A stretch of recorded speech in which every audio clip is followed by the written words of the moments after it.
It was a sunny afternoon when I first met Karen. I had just moved into a lovely new neighborhood, excited to start this new chapter of my life with my baby girl. I thought we would be welcomed with open arms, but little did I know that things were about to take a dark turn. It all started one day when I was taking my daughter to the park, just a few blocks from our house. The trees were in full bloom, birds chirping, and my baby girl was giggling as she ran around the playground, her little hands gripping the swings. I was pushing her back and forth, enjoying the simplicity of the moment when I noticed her.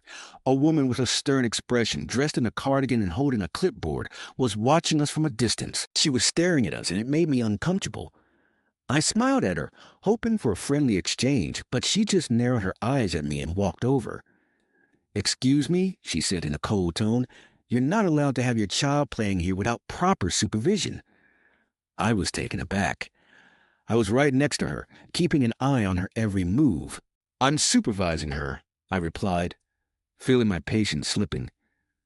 "I don't think you are," she responded with a sharp tone. "This is a community park, and we have rules. It's best you follow them, or have to report this to the homeowners association." I was stunned. My hands clenched around the swing as I tried to process what she just said.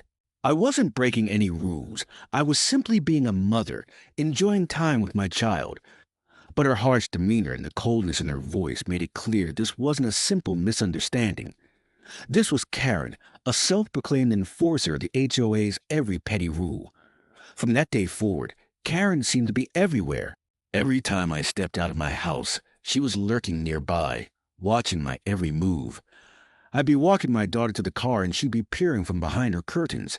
She would comment on how my lawn wasn't perfectly trimmed, how I had a child's bicycle in my driveway, and even how my mailbox was a shade too dark for her liking. No matter what I did, it was never enough. Her behavior escalated quickly.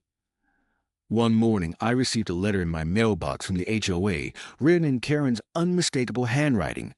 It was a complaint about my garden being unkept and not adhering to the strict guidelines of the neighborhood. The letter was filled with condescending remarks, but the worst part was that it demanded I fix everything within 48 hours or face a fine. I tried to approach the HOA to explain my situation, but every time I stepped into the HOA office, Karen was there. She always seemed to be one step ahead of me, manipulating the system and making my life more difficult. It became clear she had a significant amount of influence over the HOA members, and I felt like I was being ganged up on. As the days went on, I began feeling the weight of her bullying. My baby girl was beginning to feel the tension, too. I was constantly stressed, trying to make sure I followed every rule to avoid more complaints, but nothing was ever good enough. I could feel my once peaceful life starting to crumble under Karen's watchful eye. But I refused to let her win. Then came the day that changed everything. I had finally had enough. I was determined to take a stand, not just for myself, but for my daughter as well. It had been weeks, maybe even months, of enduring Karen's harassment. I could no longer allow this toxic situation to affect our lives. The constant stress, the late-night worries about what Karen might do next, it was overwhelming. I was tired of feeling like I was walking on eggshells, hoping I wouldn't accidentally break one of her countless ridiculous rules. It was time to fight back. I started gathering evidence of Karen's harassment. I wasn't going to let her silence me anymore. I began to take pictures, carefully at first and then more confidently as I noticed her lurking around my property, watching from behind her curtains, and taking notes of every little thing I did wrong in her eyes. Every time she made a complaint to the HOA about something trivial, like the way my garden looked or the fact that I had parked my car a little too close to the curb, I made sure to document it. I kept a record of every letter she sent, every message she left on my doorstep, and every interaction I had with her. I knew I had to be thorough if I wanted to make my case. I also began researching the rules and regulations of the HOA. I had to understand exactly what she could and couldn't do, what was allowed and what wasn't. As I pored over the community guidelines, I quickly realized that most of the complaints she had filed against me were completely unfounded. I wasn't breaking any rules. In fact, I had been going out of my way to follow the rules, and yet she was targeting me for reasons that had nothing to do with the HOA's guidelines. This realization fueled my resolve even more. After gathering everything, I knew it was time to take action. I couldn't let Karen continue to run my life like this, so I decided to show up at the next HOA meeting. I was nervous, knowing that Karen would likely be there, ready to defend herself with more lies and manipulation. But I was determined. This wasn't just for me, it was for my baby girl, who deserved to grow up in a neighborhood where she felt safe and welcome. I couldn't let this woman ruin our lives any longer. The day of the meeting, I was a bundle of nerves, but I couldn't back down.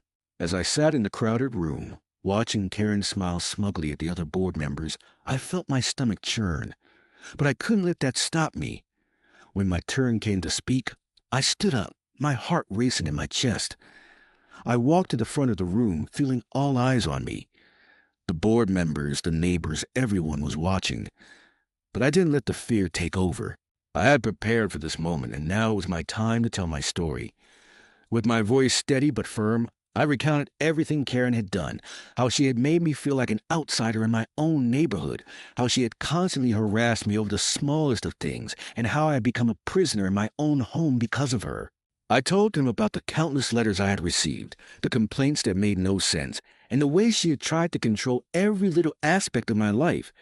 I even talked about how she had tried to turn the whole neighborhood against me, spreading lies and rumors about my character. As I spoke, Karen's face went pale. The smug expression she always wore faltered, and for the first time I saw a crack in her facade. She tried to interrupt me, but I wasn't done. I wasn't going to let her manipulate the situation like she always did. I had all the proof I needed. I pulled out the photos, the letters, and the timeline of events that showed her harassment. I even had a video of her spying on me through her window one afternoon. It was clear that she had crossed the line. I made sure the entire room could see it all. Her actions, her words, her behavior. It was all laid bare for everyone to see. The room went silent. The board members, who had always seemed indifferent to my complaints, were now looking at Karen with shock. They were realizing, too, just how far she had gone. One of the HOA board members, who had always been friendly to me and had even stopped by my house a few times to check in, stood up and addressed Karen directly. "Karen," she said, her voice calm but stern, "your actions have been unacceptable. We take these complaints seriously, but you have used your position to bully your neighbors. This needs to stop." The weight of her words hit like a ton of bricks. The power had shifted. It was no longer Karen running the show, it was me. The board members exchanged glances, clearly processing everything I had said. The tension in the room was palpable, but there was a sense of justice in the air. It wasn't just about me anymore. It was about standing up to a bully who had gotten away with far too much for far too long. Finally, after what seemed like an eternity, the board made their decision. They voted to revoke Karen's influence over the HOA. The power she had once wielded over everyone was now gone. They warned her that any further harassment or attempts to bully anyone in the community would not be tolerated, and that she would face serious consequences if she continued her behavior. As for me, they apologized for not addressing the complaint sooner. They assured me that they would make sure I felt safe and welcome in the community moving forward. The neighbors, who had been silent up until now, began to nod in agreement. Some even came over to offer their support. It was clear that they too had grown tired of Karen's reign of terror. That night, as I tucked my baby girl into bed, I felt a sense of relief that I hadn't felt in months. We had stood up to the bully, and we had won. No longer would we have to fear Karen's eyes on us. No longer would we be walking on eggshells, wondering when the next complaint would come. The nightmare was over, and we were free to live our lives without the constant fear of her overbearing presence. As I sat there in the quiet of my home, I couldn't help but smile. I learned an important lesson that day. Sometimes the best way to deal with a bully is to expose them for who they truly are. And that's exactly what I did. Justice had been served, and I had fought for what was right for me and my daughter. Outro. Before we dive deep into this story, subscribe to the channel so you never miss powerful and thought-provoking stories. Let's go in deep.